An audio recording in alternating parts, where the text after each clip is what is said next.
Hi, my name is Yatte Moore. I'm the Urban Farm Manager at Roots and Wing, a program that is ran by the AOLC. And welcome to my farm. As you can see here, we're in the middle of my farm, and everything that I grow on this farm is natural. I don't use no harmful pesticides. I have my quadrants, as you see, broken up into three sections. Right here is the northwest section. Across over there where the corn and stuff is at is the northeast section, and then on this other side is the southwest quadrant. And we do that but so we could do a crop rotation, and we rest part of the field and we switch up everything from year to year. Last year this was where all of the tomatoes and stuff was at, and I had all my greens over here. So this year we're switching it over. So right here in the front is the cauliflower, and then right behind it I got some broccoli. This right here is a road cover. It's a breathable fabric that lets water and air in. It also helps to keep the bugs out, and it's used as a source of shade when it's too hot, when it's sunny out. So far this season has been a real hot one, and by me and Kenny harvesting and doing a lot of the watering to try to keep the plants going, but sometimes it's hard to keep up with the weeding. So we have volunteer groups who sometimes come by and they help us weed out the farm and keep it beautiful and keep it maintained. And my relationship to the farm and the neighborhood is very close knitted. I used to live out here as a resident, and I started farming doing volunteer work, and they liked the way that I worked and how the kids was able to relate to me and how I was able to motivate them, and they offered me a job here farming. That's how I got into farming, and then by me being a resident out here, I was able to relate to them, I was able to connect to them, I was able to see what it is that they like so I could grow for them, and also and to return for them to eat healthy, to live healthy, and to bridge that gap between farming life and being in the Black Hawk residence, because there's a gap because we get all of our food from the stores, or we're in the middle of a food desert. And no, we do not have any good healthy stores or stores period. We got like liquor stores and little corner stores where they could get chips and stuff like that, but there's nothing healthy. It's red Norland potatoes. But how I know when a potato is ready, when all of this green starts to die out and turn brown.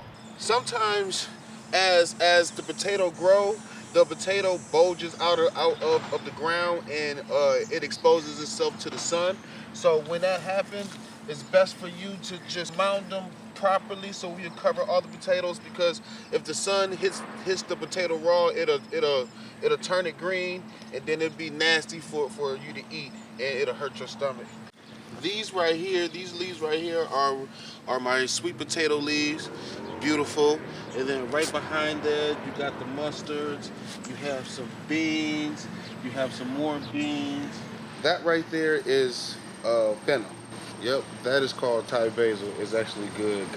One of our most important parts of our program is our youth leader program. They are residents from the ages of 12 through 18, and we'll show them how to grow, how to maintain, how to harvest, and how to eat vegetables fresh out the farm. This is the cooler. After we get through with our vegetables, we'll bring them up in this cooler so it'll stay cool and fresh and crisp. Yes, when we harvest for our CSAs, we like to take our CSA vegetables, and we store them in nice size paper bags with plastic liners so it'll be safe and secure. A CSA is a community supportive agriculture, and what that is like you would pay in advance either a full share or a half share, and every week or every other week on a Wednesday you can get anywhere from 10 to 12 different kinds of vegetables. The CSA is a business. It helps us to keep the farm growing and expanding. The money that we make from the CSA goes back into the business to pay for the seeds, it pays for the workers that we have. It helps to expand the business. Out here is the community garden, and everything that I grow inside the farm for the CSA, I grow outside the farm for the Black Hawk residents and for the surrounding neighborhood. I have grown a lot of soul food out here because of last year They wanted a lot of collard greens, mustards, they wanted turnips, they wanted peppers and tomatoes. So this year I did that. So I kind of like special ordered their community plots, and the Black Hawk residents and the other residents, they could feel free to come out here and harvest from it. Yes, I do. I come by here and I get the tomatoes, the bell peppers, and the hot peppers, the banana peppers, and they are great. And they treat people swell out here. I usually have beds ready for them in case they want to plant their own stuff. I'll prep a bed and give them the seeds and they'll grow it, but I let them know that what they grow for the community, it's for the whole residents and stuff. This is my lovely apple tree. I went to Wisconsin and bought it for about $1 when they was this small, and now it's growing to this size. She's about 6 years old. It started to produce apples after its 3rd year, and ever since then it started producing heavier and heavier. Like I said, I have apples, I have plums, I have grapes on the vines. Right along the fence line there's some blackberries bushes. In the front where the canopy at, I got some raspberry bushes. We got some strawberry patches in the community garden on the farm and on the other side. And to the right of me, I have 2 high tunnels that we built back in 2016. And I love them because it helps us start the year off early, and it also helps us last further into the fall season. There's a lot of differences between growing in the high tunnel versus growing out here. This has been a beautiful addition to the farm because I grow all of our summer weather stuff up in here, like the tomatoes, the okra, I got peppers, I got watermelons, I got cucumbers, hot weather stuff, and this is the eggplant too. And I grow it up in here because it's a controlled area. One thing I learned here is everything grows fast. Everything gets tall and everything grows fast versus things that's outside. I'm growing peppers inside. These are my peppers, and I got some peppers that's outside. As these get bigger, I'm gonna have to trellis these because, like I said, it's when it grows as fruit, it tends to lean over. These are the habaneros. These are the real hot habaneros. Then I got 1, 2, 3. I got 4 different types of peppers growing over there. This right here is your burgundy okra.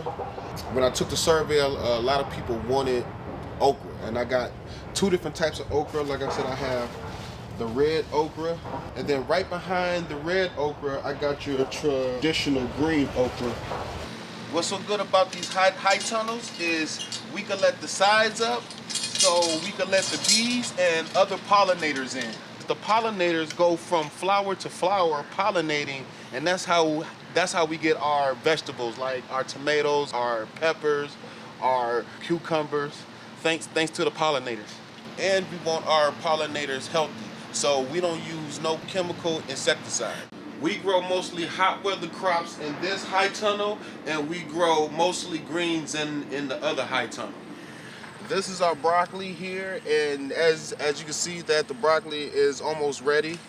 And inside of our high tunnels, we grow a lot of different greens. Some of the greens are used for salads, and some of the greens are used for cooking.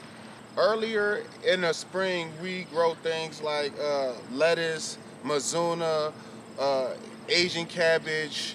Now that we're in our summer season, a lot of that is starting to die down, and we're growing a lot more like cucumbers, peppers, the tomatoes. Those things that I plan on harvesting for later in the season are like your lettuces, the mizuna, which is an Asian lettuce, your collards, kale, spinach. You could get the arugula, and if we're lucky, we will have greens into Thanksgiving and even Christmas.